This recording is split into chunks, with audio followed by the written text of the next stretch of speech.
Hello, protocols, packets, and programs. A machine learning algorithm walks into a barge, a barrio, a barracks, a barrel, a barbecue, a barn, a bar. The bartender says, "What'll it be?" The algorithm looks around and says, "What is this, a joke?" Which means this week we talk with Sohrob Kazerounian about the security assistance and vulnerable existences of AI, from ML to LLMs and probably a bunch of other things in between. Grab an algorithm and stay tuned for Application Security Weekly. This is a Security Weekly production for security professionals by security professionals. Please visit securityweekly.com/subscribe to subscribe to all the shows on our network. It's the show to learn the latest tools and techniques to understand DevOps, applications, and the cloud. Your trusted source for the latest AppSec news. It's time for Application Security Weekly. Ransomware, supply chain attacks, 0 days. Cyber threats don't wait, and neither should your defenses. With Threat Locker, you're not just reacting to threats, you're stopping them before they start. Our Zero Trust endpoint protection locks down your environment with pinpoint control over what's allowed to run and what's not. No guesswork, no blind spots. Just proactive, built-for-now security that keeps your business moving. Want to see how a true default deny strategy works? Head over to securityweekly.com/threatlocker and take the first step towards shutting the door on threats before they even knock. This is episode 340. Recorded July 21st, 2025. I'm your host, Mike Shima. I'm here with John Kinsella, who's always unsupervised. Hello, John. I'm sure some people think I should be supervised, but here we are. Nope, that's reinforcement learning for us. We've tried others.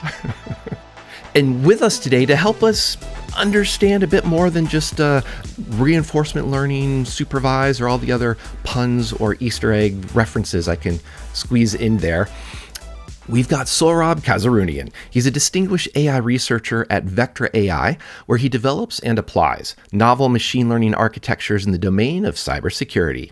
Now, in his words, after realizing that his goal of becoming a skilled hacker was not meant to be, he focused his studies on artificial intelligence with a particular interest in neural networks. Hello, Sohrob. Thank you for joining us. Hi, thanks for having me. So, you failed to be a skilled hacker? I mean, you can be a slightly skilled hacker and still be successful these days, but you wanted to go into AI, huh? Yeah, so it felt mostly like my future would have been just, in the domain of script kiddie. I was always interested by security, but, there's a particular sort of a characteristic that skilled security researchers have where they really don't understand the meaning of no, right? So that impetus to get around blocks and walls, I just was never particularly great at.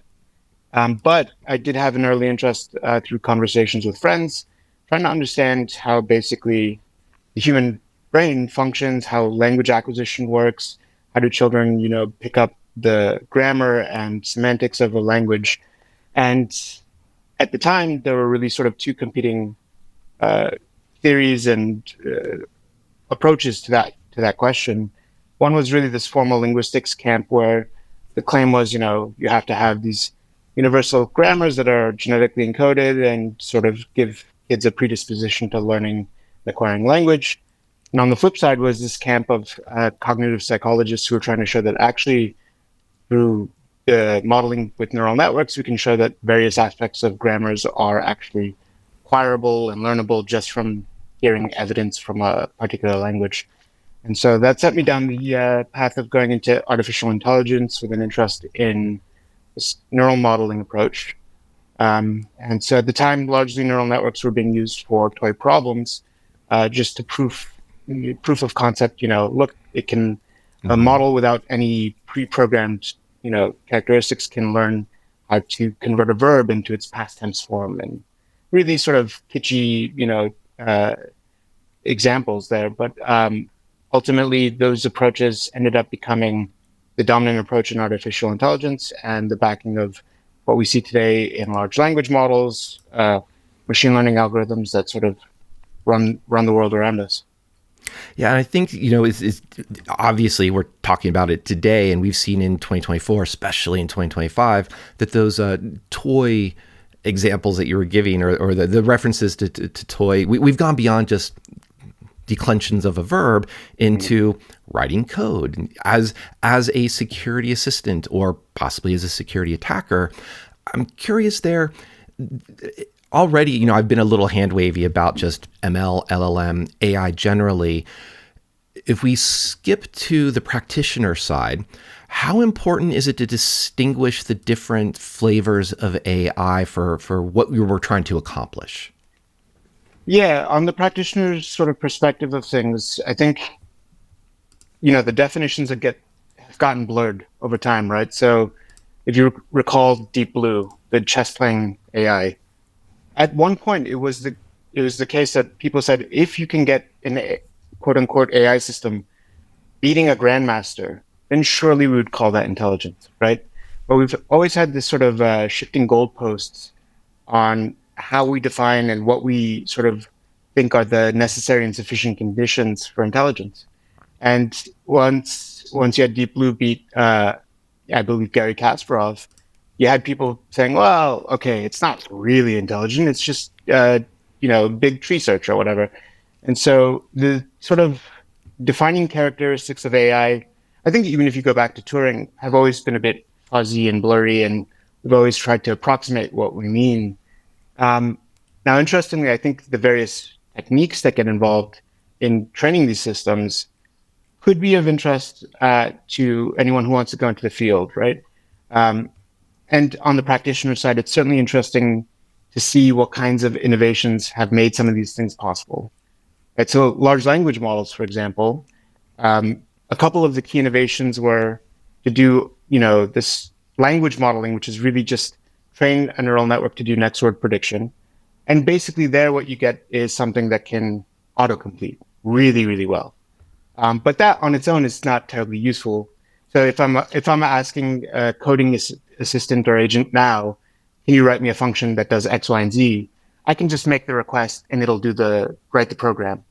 Prior to ChatGPT coming onto the scene, effectively the way you would have had to do that sort of task is to have a prepend your query with basically some comments in the code and maybe the function name, and describe in the comments basically what the function is meant to do, and it'll autocomplete the function.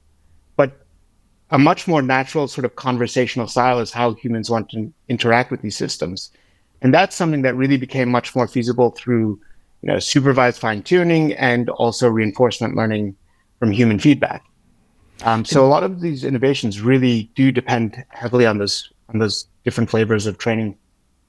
And I think we as practitioners obviously do need to be cognizant to a degree of at least how it's trained or what the underpinning broad concepts are. I think because that leads us into our expectations of how much might this hallucinate, or what can we expect out of this in terms of being autonomous is the wonderful, exciting word that people have for RAG or agents.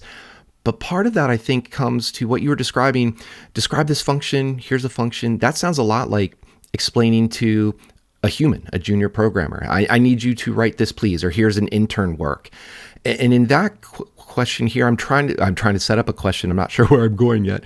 Is how much are we seeing agents not being anthropomorphized into humans, but how much of that autocomplete do you see being a way that's going to continue into not just this function, but this page of function to this many files? Maybe teasing out that context window. Let's maybe talk about that as one of the potential constraints about using these. So it's interesting you bring this up. The last couple of weeks, I think the thing that you'll hear in the AI space a lot is people talking about code as spec, right? If you can define really good specs, then you can create agents that should, in theory, be able to run off and generate the same functional code that does the same thing. Maybe not every time you're getting exactly the same function, same exact code, but code that reproduces the functionality that you want to see on the other end. But backtracking real quick, one thing I'll add is there's an interesting sort of split, I think, between people in the AI space versus practitioners who are using AI, right? So when my friends were starting to get familiar with things like ChatGPT and Claude and Gemini and da-da, they were always shocked when it would fail, right? Like my friend would be like, hey, this is insane. Why would it hallucinate the answer? I've given it, the data that it needs to rummage through and get, some statistic or some number out. Why would it make a mistake, right? And to me, it's exactly the opposite. When you sort of recognize that these models at the end of the day are really just massive autocomplete models. Obviously, this is a very hand-wavy generalization, but there's a lot of tricks and things that go into it. But at the end of the day, that's what they are. That's how they function, right? So whenever I see something work with an LLM, I'm just like, I'm blown away. I'm amazed that it functions at all. And so there's a sort of inversion of how people, digest that. But I think to the question of, how do we see these models going forward in terms of autonomy and the ability to generate, more and more, let's say code, for example, in a fashion that's trustable, reliable. I think a lot of it is going to come down to, effectively being able to really specify what it is you want out of a program and having very well-defined agents that can carry out specific tasks in a way that sort of allows for verification in the loop, right? So my tendency when I code prior to LLMs, prior to vibe coding, prior to all of that, is an iterative process. I'll, have a theory or an idea about something, maybe do something interactive with like a IPython notebook and so on, right? With the LLM that's helping you code, you sort of have to think more in terms of, how does that workflow play out in a way that's completely different than maybe anything you're used to, right? And so building in asks for agents to write unit tests on the fly, or having, bootstrapping those agents in an environment where they're able to actually validate or verify the code that's being written in the loop, basically, without requiring an end-to-end sort of, it spits out a whole program. We're going to cross our fingers and hope it's correct. And that's why I'm curious about, let's talk about writing an agent or a RAG, something where you have the LLM interacting with data or interacting with another system. Mm-hmm. As you're doing this coding, how much of your controls, guardrails, whatever whatever meta or synonym you want to throw in there, how much of that is fancy prompt engineering, like please LLM, don't do an RM-RF, or really I don't want you to drop my tables, especially on a Friday, versus this is just something I've done more deterministically in code, just that very established software engineering feedback loop. Yeah, it's interesting. I was talking to some, I won't say which company, but basically LLM architects who are architecting various underlying systems for these large language models. And one of the interesting points that they were making was essentially, let me see if I can figure out how to rephrase this. I'm going to apologize. I'm forgetting that anecdote. But nevertheless, I think a lot of it is really an unusual sort of thing for a programmer, because it's really going to become much more like prompt engineering than any sort of deterministic algorithm development that people are used to. Actually, so on the anecdote that I've forgotten, this architect was mentioning that actually all of the coding jobs in the future are going to be much more like being a project manager or product manager, right? And being able to write the specs really well, as opposed to coming up with clever algorithms that can solve problems, right? Being able to specify in clear and direct terms is going to be increasingly important for getting these agents to behave as desired. And there's this sort of interesting interplay, right? As the large foundation model providers are, improving their systems, they're improving those systems to follow, to be useful to people, right? And so there's this sort of interaction pattern where, well, I want it to be good at coding. I need it to do X, Y, and Z, and they're going to reinforce those models to be better at that sort of pattern. Right? So if the pattern is writing good specs, they can use that to reinforce good output on the LLM side.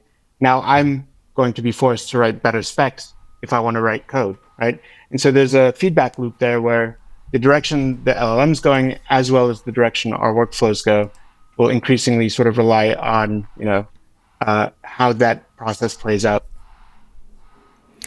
Part of that, though, is I'm curious how much can we just expect a linear, exponential, ever increasing improvement because of this feedback loop? Or are we going to hit limits of training where, the autocomplete it's going to autocomplete up to this point, but you can't make that. We joke on the show of sort of like write some code, comma, but make it secure.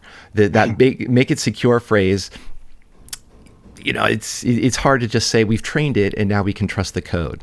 Yeah. So this question of, superintelligence, the exponential takeoff of models that get smarter and smarter, faster and faster. I think the interesting thing there is that it's speculative in the sense that, we've trained these large foundation models on nearly all of the text data that has been produced by humans that's available. So really, we're talking internet scale training data sets, right? So the improvements, in order for that to continue, I don't think we're seeing the scaling laws that people were hoping for, where you just make a larger model or somehow find or obtain an exponentially larger data set. I don't believe that that's going to continue indefinitely.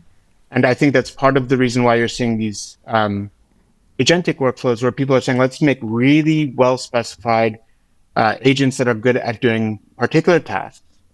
If we make those agents really good at following task specification, then assuming that the person that's specifying the tasks understands the process, they might be able to piece together a really functional sort of workflow for a set of agents to then carry out that work, right?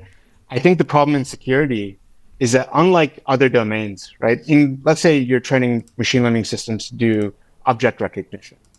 If you have a good computer vision system that learns to recognize trees, cats, dogs, objects in the world, it's not as though the underlying natural statistics of the world are going to go and change in order to maximally mess up your computer vision system. On the flip side, you create a, agent that can write code that's secure and verifiable and blah, blah. It's not like the hacker is just going to sit there and accept it, right? The adversarial process with hackers is that they're going to find and shift patterns, techniques, behaviors in a way that maximally gets around whatever systems have been secured by those agents, right? So I think there's, unlike a lot of other domains, security is going to be a difficult one just to say to an agent, hey, go make this secure indefinitely. I think that's going to be a bit hopeful.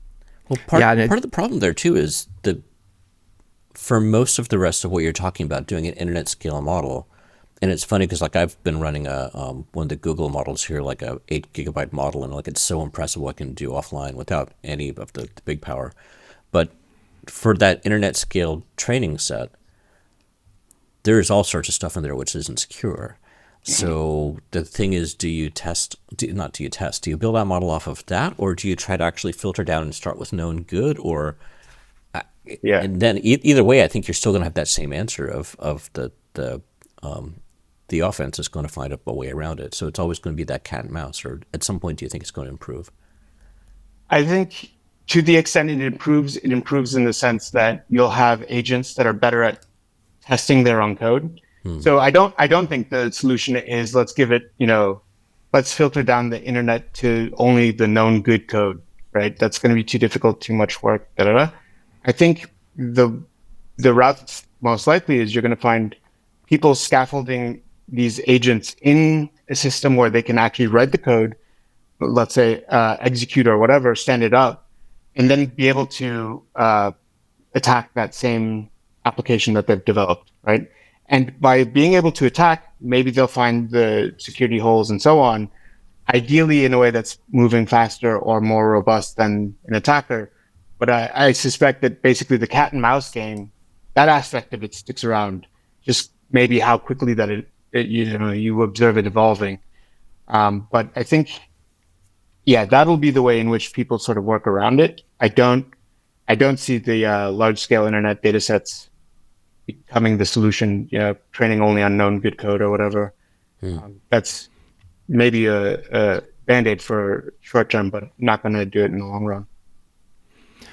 In continuing down that adversarial path, you described the training could be, you looked at all the trees, but on a cloudy day, and you forgot to train them on sunny days, and the vision goes off. But that's an oversight, not adversary. But we've seen adversaries with doing really cool things about face painting, defeating facial recognitions, just put some tape in very select ways on a stop sign to hide a stop sign. Really cool things that are clever. Humans can see this.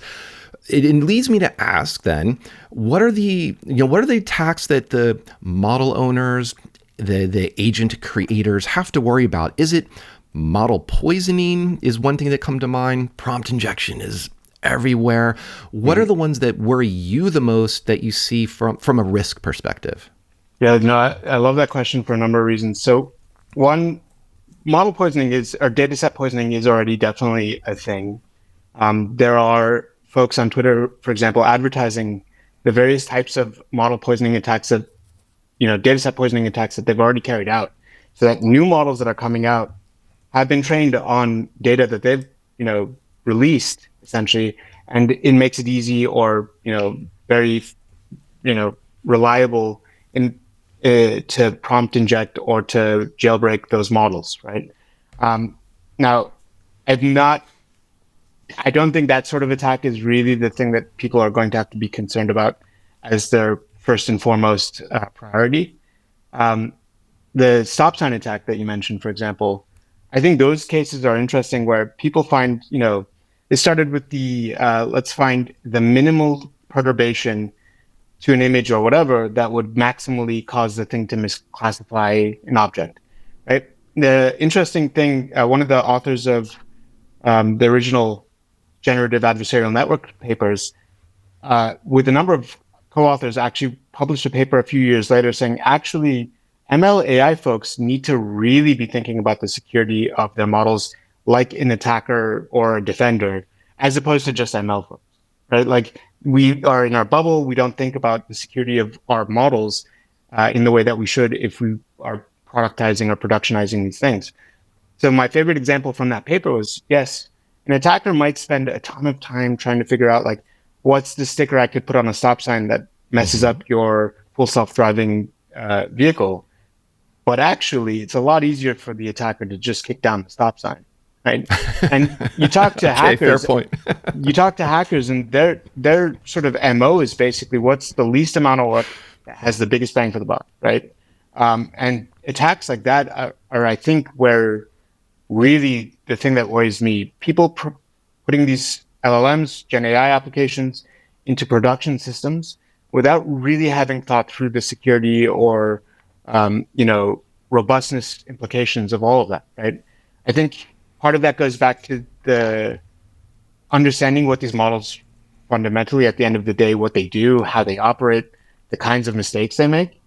I think sort of thinking of these as really intelligent systems, I'm blown away by what an LLM can do. Every single time it is capable of writing some code that I'm, faster, better documented, whatever, I'm blown away.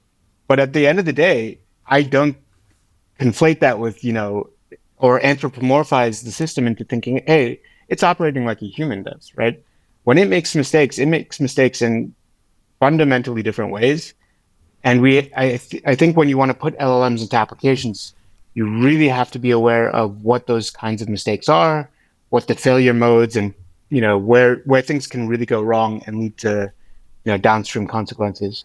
My fear is by making it so easy for people to implement something that's 80% of the way there and does a really amazing thing, but not the full way. That's the thing that keeps me up at night. And I really like what you said at the end there about the failure modes, because at least to my mind, there are security concepts of failure modes of fail secure or fail closed, fail open. But that's still a bit hand wavy, and it makes sense to say, fail closed. If the password doesn't match, don't authenticate the user, or don't grant a privilege. That's pretty binary. But your stop sign example it gets kicked down, what's the failure mode there? Or even maybe to make it simpler, just the robustness of these tools for chats. What if I want to fly on Air Canada and I just ask a chatbot what to do?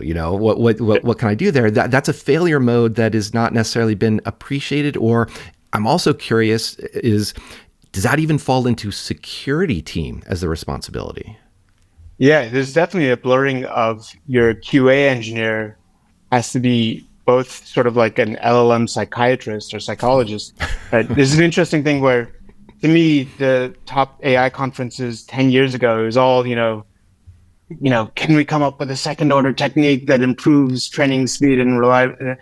Now it's like we gave an LLM an IQ test or whatever. It's a very different world, even within AI, right? And I think things like quality assurance and testing and the domain of working with software is going to become very different when it's not necessarily, we're dealing with stochastic systems and not deterministic in the way that programmers like to, deal with when they're dealing with programs, right? If you're unit testing and your unit test doesn't always, perform the same way, or the response you get back may, when you're dealing in natural language, for example, there's an infinite variation of ways to say the same thing, right? How do you unit test that? It's a very difficult domain, right? And I think, one of the things, Mike, that we've had a chance to talk about in the past is I think the real sort of risk is a term that was popularized by Cory Doctorow, that you have effectively enshittification, right? That, Doctorow's term basically at first was applied to social media platforms, but basically, I think if you extend it to, the way an expectation of applications functioning the way you want them to, or the agent that you're talking to on a ticketing system for Air Canada, if that's going to fail in ways that you're not expecting, everything starts to become janky, right? Our experience of applications, the internet, technology, we're just going to have to get used to a more sort of error-prone world, I guess. And I think that's a direction that, again, it blends your security concerns with quality testing and software engineering, and it sort of becomes this one morass of, things that you have to be worried about, but it's difficult where one begins and where the other ends. I know we need to get some of these linguistic experts to help us with the taxonomy of enshittification for the morass versus the slop versus just search results that don't give anything useful. I wanted to add on that too. Is there an aspect here, if we look back, I'm trying to get my rough range right, 10 years, 15 years ago when cloud service providers were first coming out, they're like, hey, we have a shared secure responsibility model because we're going to give you some infrastructure, but if you write your API on top of us with no authentication, no authorization, that's your fault. Is that a parallel that's going to develop here with model creators and people who are writing the agents on them? And is that even a good model to try and repeat or embrace? I think certain aspects of it, definitely. The shared responsibility, for example, I don't think the hallucination problem will ever be solved. And in one sense, that's because everything that these models output is, in a sense, a hallucination. It's just that some of those hallucinations tend to be correct, right? Yeah, exactly.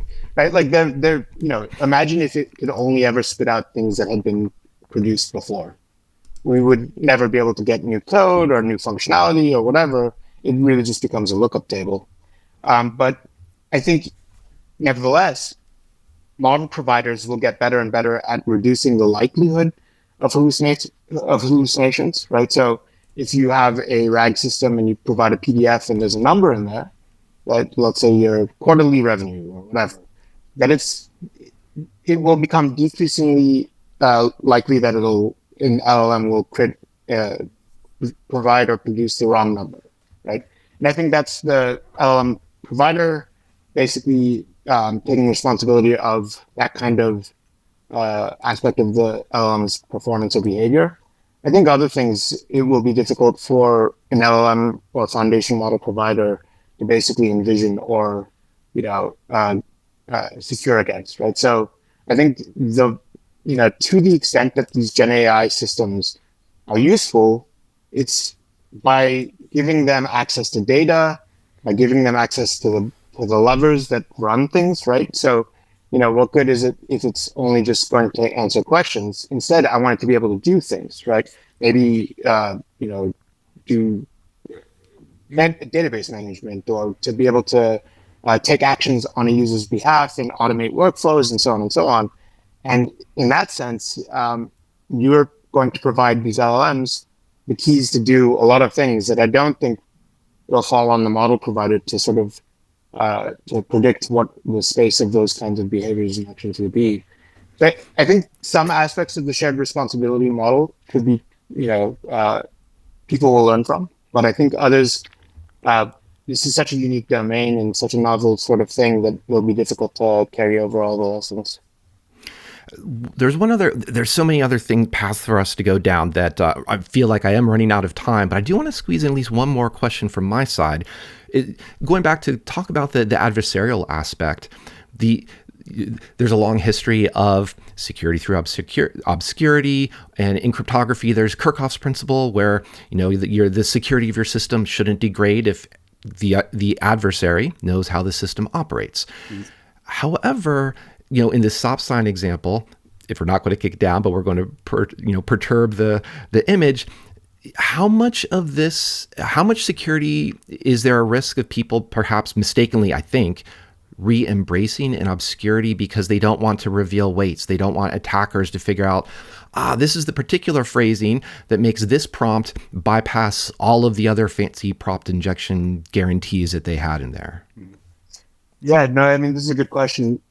So let's start with that question of, is it easier to attack a model when you have access to the weights or even the data sets that those models were trained on or the sort of converged towards, right? And I think certainly it's the case that if you have access to the model, it'll be easier and faster to sort of, if you think about programs, right? If you can fuzz a program locally at whatever speed and scale that you're capable of fuzzing, you'll find potentially exploits faster than if you had to fuzz at a rate limited, fashion or whatever. And I think having the model weights in that sense will make it easier because you can run locally, you can iterate, you can sort of speed up any process you want. On the flip side, the model weights by themselves aren't going to be interpretable in any sort of real, you're not going to look at model weights and say, we can calculate now an attack on the model itself. Largely what we're talking about here is, hundreds of billions of these weights that connect a series of quote unquote neurons, right? And asking the question of, well, what do these weights do? Is there any single weight that makes it so that the model is capable of doing X, Y, and Z is sort of an intractable problem, I think. And so in that sense, I don't think having access to the models really makes anything easier. So really it is just sort of, if you can run it locally, you can speed up the development process, but it's not as though anything is encoded in the weights that, makes it easy for you to say, hey, this is the avenue we want to attack. That's really interesting. Talking about the model I was playing with before, 8 gigabytes, and that's a small model. I can't even imagine how I'd go about trying to actually do an attack against that unless just pure brute force. So be interesting to see if people come up with something there. I want to go back to the thinking about the coding or using LLM for coding. So, I think a lot of folks, when they start dipping their toes into these type of things, you'll initially be writing, hey, write me a function or write me an algorithm or something sort of small. What I'm saying is as I'm playing with these for sort of larger projects, as I'm allowing that thing to write more and more of the code, and I've got less and less of an idea what's happening in that code base, just knowing if it's working well. Because in this case, I'm running an MCP server to work with another open source project. So I've never used MCP before. I don't know how that's supposed to work. I've never worked with the API before. I know how the other open source project works, but there's more and more of these unknowns in there. Mm-hmm. So going back thinking about, you made a comment about it feels like it'd be a TPM. The sense I'm getting is you're always going to have some level of domain expertise to be able to use to get the thing to do what you want. Does that sort of resonate, or do you think at some point people could be able to really sort of dream big, large programs? I do think people will be able to dream big, get large programs.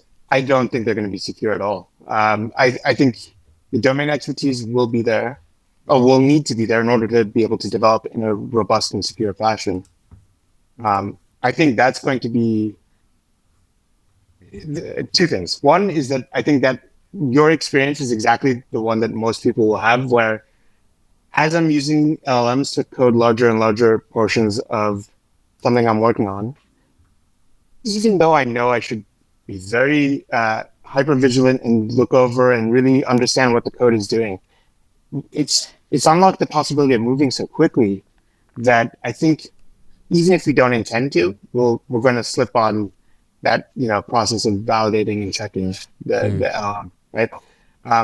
Now, I think the second thing is that it will become easy enough to do things in a way that, again, like we said, 80% of the way there with very little knowledge or sort of experience in the domain, and that's going to create a very sort of dichotomous, let's say, experience where you're capable of building a lot of really amazing stuff, but also it could just be very buggy and unreliable in a way that I don't know if we're ready to handle in society. Yeah. The one other thing I would add to this is that there's an interesting problem of how do we get domain expertise in a world where, let's say, junior software developers, maybe we accept that LLMs are going to be your junior software dev on your team, right? So I'm not going to hire a junior software developer. How does that person that would have otherwise had to step through those, experiences and the rungs on the ladder in order to gain expertise, where do people in 20, 30 years time gain the expertise to really be able to monitor that system or those processes? And I don't think we've thought through, how that looks and how that functions in 20, 30 years. Yeah, we don't. I don't think we have any ChatGPT mentoring of junior programmers. That sounds fraught with all types of things go wrong. Maybe so I lied. I hallucinated that I was only going to ask one more question. I've got another one because John was asking about like that programming and a bit of the expertise, and there was strongly the security dimension. But there's also expertise, even if we take away the security dimension, in the sense of, are there good or bad problems to apply LLMs to? And maybe to help be a bit more specific about constraints, there's also cost.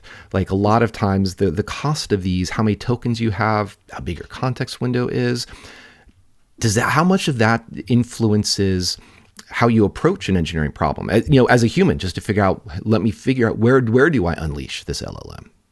Yeah, so I'll back it up and start with the answer I would have given you a year ago. The answer I would have given you a year ago is there's clear domains where yes, you do want to use your LLM, or no, you absolutely don't, right? So I can ask it to add two very large numbers, for example, right? And maybe an LLM will auto-complete its way to the correct answer. But actually, the right thing to do is have the LLM have access to a tool like a calculator where it can pass those two numbers. And rather than hoping that it auto-completes the right answer, it just gets the answer back from a calculator or Wolfram Alpha or whatever, right? That's the answer I would have given you a year ago in terms of which LLM to use and on which problems, right? I think now the thing that's changed is there are hyper-specific questions you can ask about, like, I can, in my programming tool or whatever of choice, I can switch out this model for that model, right? One model is going to cost more, it's going to think and reason, and maybe it's 8x the cost. Is it worth it to use on that problem? Alternatively, as you create these agents, if you're setting up an MCP server to another system and the data that's being returned is massive, do we need to, before passing it to the LLM and its constraints on its context window and so on, do we need to have an intermediate step where we summarize, where we aggregate and group and reduce the amount of data so that you can actually fit it into the context windows, right? I think these are hard problems that increasingly, as you're engineering systems, and developing these things, moving, interacting pieces, we're going to have to start thinking in terms of what works for the LLM, right? how do I structure this workflow, the data flow, in a way that's amenable to whatever agents I want to stand up in the process, right? And it'll be a tough one. I don't think there's any universal answer. I think there's going to be a lot of qualitative, like, it feels like this model is better at coding, and that model is better at generating natural language, flowery text, let's say, right? So I'll use this one for that thing and that one for the other, right? I think we'll have more and more sort of guidelines on how we do that, but I don't think there'll be any universal answer. Yeah, and hopefully those in the world of MCP servers, whether it's my calculator or my return, add these two numbers but give the result in the form of a haiku. In the world of MCPs, why do either of them have access to my file system? That's where I feel a lot where maybe reductive, but hopefully not overly so. But speaking of reductive, Sohrob, rather than large language models, we bring it down to 3 words to describe application security. That's what we ask all of our guests near the end. So let's exercise a couple more neurons. I have a few left to be able to last through here. What have you got for us this time? I've got potentially 2 answers. One that I, trying to weigh which one would make me sound like I know what I'm talking about, and also maybe inject some real useful information. The first was basically, trust no one, right? I think the zero trust models on everything, in particular, as we get to AI, LLMs, don't just, blindly trust that this is going to work, even if it appears as though it would. But because of, that's potentially too common an answer or, too obvious. I think the second one I'll leave you with is a Latin phrase that was used by Galileo, "Ipor sim vuelve." And basically, when you develop the model of the universe, our solar system, where everything rotates around the sun as opposed to everything rotating around the Earth, when he recanted, he used this Latin phrase, which means, "and yet it moves," right? And I think in application security, we have this belief that if it's insecure, it's going to be error prone and fraught with all sorts of problems. You can't possibly put it out. Everything is going to break. And yet it moves, right? And yet application security and application development continues on. So I think this sort of ties back into the notions of intradification and what the world looks like in 5, 10, 20 years. But I think it'll continue on regardless.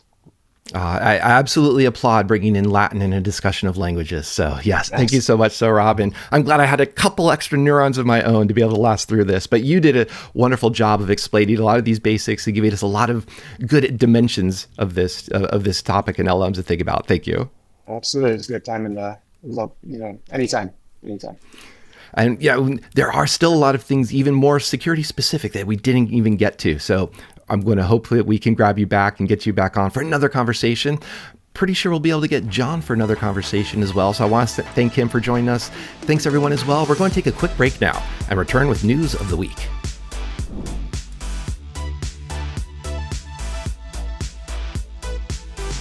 Think your terminal emulation is secure?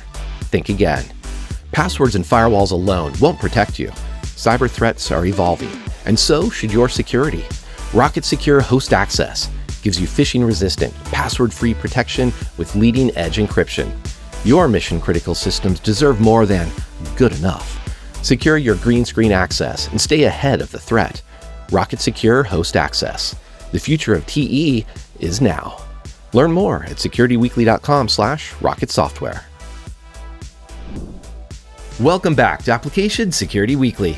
We just talked with Sohrob Kazerounian about setting our expectations on using LLMs and other AI flavors for software engineering, software security, and building software systems. I'm your host with a couple neurons, Mike Shima, and I'm here with John Kinsella, who I think has a couple more neurons than I do. And we're going to need them, John, because I have a short list of news this week, but I think one of them we're going to have to chat about with for a bit. But while I leave that foreshadowing aside, I have a blog post from the CNCF, Cloud Native Computing Foundation, a mid-year 2025 look at CNCF, Linux Foundation, and the top 30 open source projects. Now, The title itself does not necessarily sound too exciting. The blog post itself is not necessarily too exciting from an AppSec perspective. Apologies to the blog post writer. But the reason I pulled this out is that we've been talking last week, especially, about basic AppSec skills or getting started. And there's two angles I was thinking about that with this article. One is just, how do you get experience with software that people are using right now? How do you demonstrate experience like, oh, I know Kubernetes, or I've worked with OpenTelemetry or Backstage, etc. If these are popular systems, probably chasing popularity is a good thing. And on the other hand, if you want to play around with bug bounty or fuzzing or looking for vulnerabilities that will be impactful and get attention on blog posts of your own, looking at Kubernetes, people looking at Kubernetes for a long time. So nothing too earth-shattering there. Apologies. But there's a list of 30 projects here. Maybe some of them could use some security attention too. So that's where I was going for, in the sense of, how do you get started? Where do you look for inspiration? And this is hopefully some inspiration. So I don't know if you put your young junior hat on, John, if this would be the type of approach you would take, or is there's something else that you would go for? No, I think so. So there's a part of the blog post they've got. What do you call that type of chart? It's like a chart of all the various different projects, and then like the size of the dot is how big like they a scattered plot with scattered bubbles. Plot, thank you. Yeah. And it's interesting to see. I mean, OpenTelemetry is almost, what's that y-axis? Yeah, it's actually almost bigger than Kubernetes, which is pretty damn impressive. But I say this partially jokingly, partially seriously. Print out a copy and like put it up on the wall and like grab a dart and just throw it at it.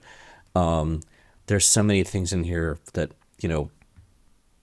I think it really comes down to, you can either go that way, or my preference would be like, find something you're interested in. Like, right, there's so much stuff going on here. Obviously, a lot of it is cloud focused or cloud native. Network service meshes, cloud custodian, whatever that is. Helm's in here, Keycloak, if you want to go after the crypto stuff. In Clover containers, whatever that is. But yeah, it's just like, go browse this list and see what catches your attention and go, oh. Or if you want to be a little more thinking like a bug bounty hunter, maybe look for a project that hasn't been committed to for a while, or is only like one or two people, doesn't have a lot of folks, and maybe it's going to have not quite the same strength. And that gives you a chance to go in and make a difference. But yeah, it's impressive to see CNCF keeps growing and coming up with, it's a long list of crazy great stuff that they're working on. So yes, there's still humans writing software. So the AI hasn't taken us over yet. And this is where I'm setting up my own segue to AI. And we're going to put John to the test here. And it's sort of like, look at stuff you're interested in. And John, how interested are you in OWASP, Agentic AI, Top 10 Vulnerability Scoring System, and Comprehensive AI Security Framework? I will play along. It has to be on a scale of 1 to 10. You have a single decimal point. What's your AI VSS interest number here? What's John's favorite top 10 agentic top 10 list? Yeah, we were looking at this, and I had some. Well, let's talk through it. We'll probably both be snarky about this here for a few minutes. I think there's some things. I'm hoping it's the beginning. There's somewhere they can go with it, because as I'm thinking about it, I think there's potential into space, but there's a calculator for AI C. I can't even say it without saying it. So CVSS is what we're used to, right? I've just made a lot of people cringe. A lot of people sort of not. Like, some people really don't like it. I think it's pretty cool. I think they've refined it to a pretty decent point now that it's useful for explaining to people how you come to the conclusion of the severity of a vulnerability. So long story short, they're trying to make an AI version of CVSS. It really feels like they took the CVSS calculator and slapped some agentic on it. And like literally there's two additional fields, AIVSS specific severity. So just another 0 to 1 score. And then I think they might have a typo here, agent character multiplier, ACM, which is another. Yeah, it's basically a waiting to see how autonomous is this agent, and how worried should we be about? They don't use these words, like the failure mode or the vulnerability or the insecurity of this agent. But yeah.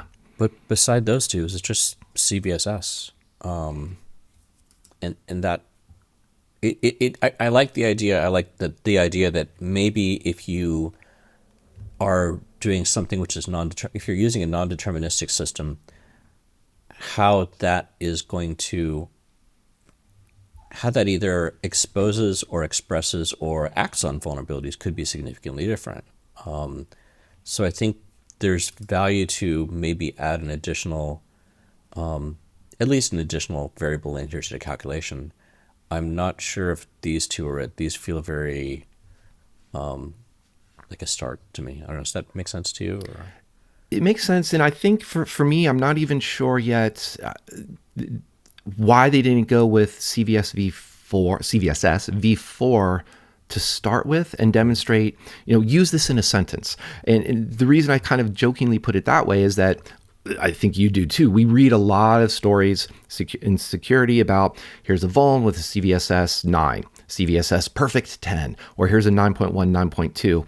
My eyes gloss over and they don't really care about the distinction, nor can I give you an appreciable difference between a 9.2 and a 9.3. But if I did care and wanted to look at that vector string, CVSS v4 does have its subsequent system impact metrics, which I think is what some of the agentic AI concerns here or discussion here, in the sense of, I'm not just a one little OpenSSL, I'm an OpenSSL running on a bank. And so that's the system. And that's a little bit talking about the environment, but I think they're not talking, they don't want to use environment for that. But that's one parallel I'll break out here. And another aspect too is in the supplemental metrics for this is the V4 for CVSS, it does actually call out safety. Now it just has basically 3 tiers, not defined, so that's the default. And then it's either negligible or present. So there's a safety issue present. So if we go back to Sohrob kicking down stop signs, there's a safety issue that's present there because cars are going to start speeding through that intersection. And again, I'm going to look into what they're trying to convey here. And it feels like they do want to call out that failure mode. There's a security problem here. One of those other supplemental metrics are also provider urgency, like who created this agent. They could say within CVSS v4, this is green or amber or red, that sense of priority. And I think CVSS, the way it's basically used, as I've seen in practice, is which tier are you in? Is this a 0 through or 1 through 4, 5 through something, and our 9 or 10? And that translates to an internal priority. We're going to fix this pretty much now. We'll fix this next sprint. We'll fix this a few sprints from now.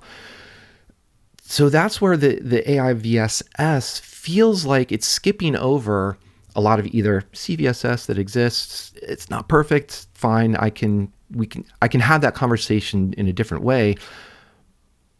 But it hasn't explained like what's going wrong or categorized like how would somebody react to this. It feels like it's skipped over the idea of, and here I'm going to cringe at myself for saying this, the CWEs of the common weaknesses within AI.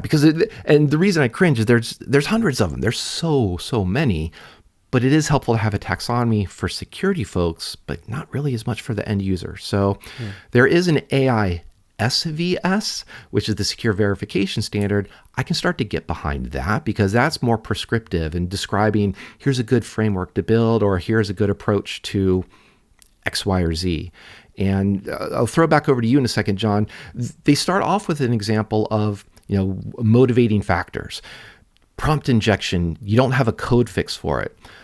But I would also ask, there is going to be some fix. There is a mitigation. And even with CVSS in a package that's been orphaned, you could fork it yourself. And with prompt injection, do we just accept it? Do you push it onto the model maker? Do you have some other mitigation?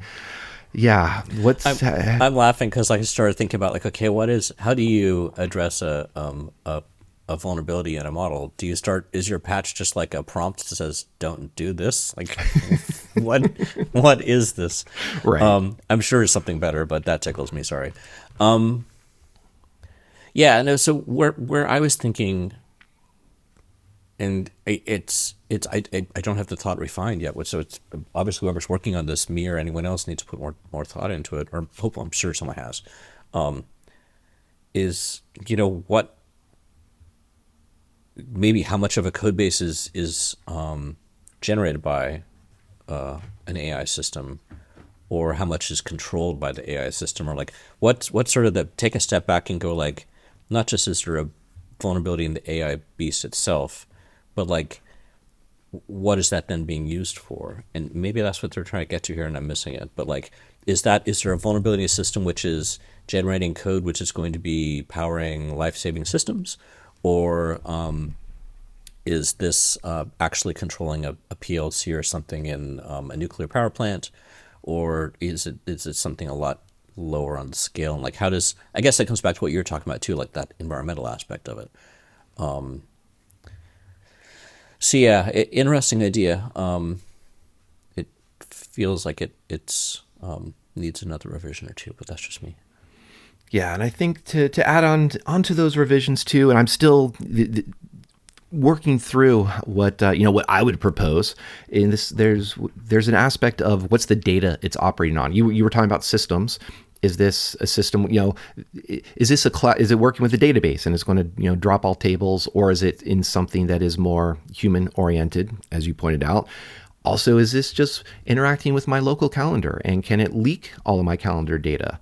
That's also, there's something to be said about calling out that type of flaw, but I don't know that a VSS system, score captures that. And there is, I appreciate a call out to, they use a term societal impact, but I don't think there's a single dimension that's going to capture what any trust and safety team has ever done in the sense of moderating a forum, looking at user-generated context. There's a lot of context about who's reading this, where is this being read, what does this say.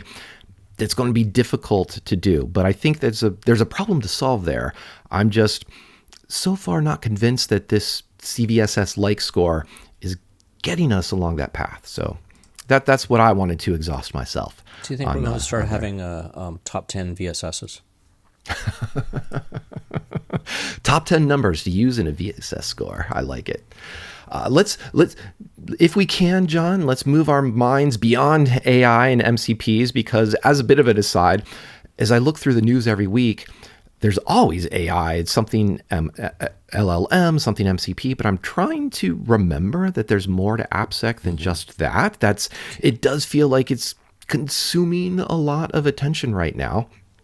So there may be other things going on in the MCP world. Let's give it a little bit of a break. Here's one from Expel blog. Some researchers created an attack, or identified attack called Poison Seed. That the title is Poison Seed Downgrading FIDO Key Authentications to Fetch User Accounts. And it's talking about language, actually. There's been a little bit of framing of this as a FIDO bypass or a problem with FIDO. And I don't think it's exactly that. And to be fair, in the blog post that they write, they themselves say they haven't uncovered a vulnerability in FIDO keys.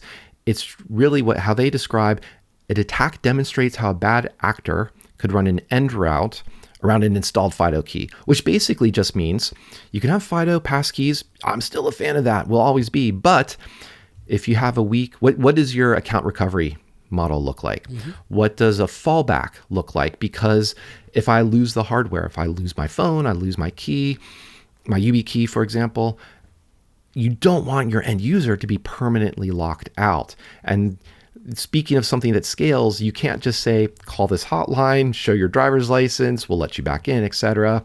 There's a lot of attacks and threat scenarios around that as well. So I mostly wanted to highlight this as call it a software or security engineering problem in that sense of account recovery and how do you have a good user experience while still using passkeys.